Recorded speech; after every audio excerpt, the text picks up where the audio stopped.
Good evening my YouTube family, তোমরা কেমন আছো? আশা করি সবাই খুব ভালো আছো। আমিও এদিক সেদিক করে ভালোই আছি। সবসময় তো খারাপ বলা যায় না, আমিও মোটামুটি ভালোই আছি।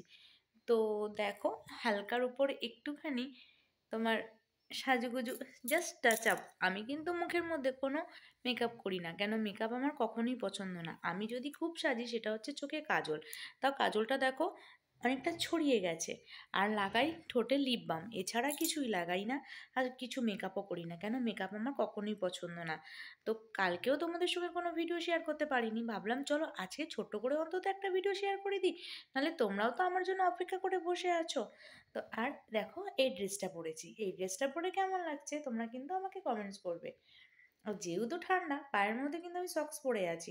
ঘরে আমি কিন্তু সবসময় সক্স পরে থাকছি, সকালের দিকটা বাদে।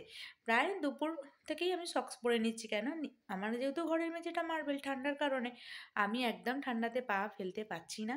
আর দ্বিতীয়ত কথা হচ্ছে যে আমার প্রচণ্ড ঠান্ডা লেগে গেছে, সেটা তোমরা অনেক দিন আগে থেকেই শুনেছো। তাই আমি একদম পা ফেলতে পারছি না মেঝেতে, আর পা ঠান্ডা থাকলে পা ব্যথা হয়ে যাচ্ছে, সেই কারণেই। তো চলো, কাদের ইভিনিংয়ে চা কফি খাওয়া হয়ে গেছে, আমি তো এখনো পর্যন্ত খাওয়া হয়নি, কখন খাবো সেটাও জানি না। তো চলো ভিডিওটা দেখতে থাকো, এনজয় করতে থাকো। যদি ভালো লেগে থাকে like comment share and subscribe করে দিও।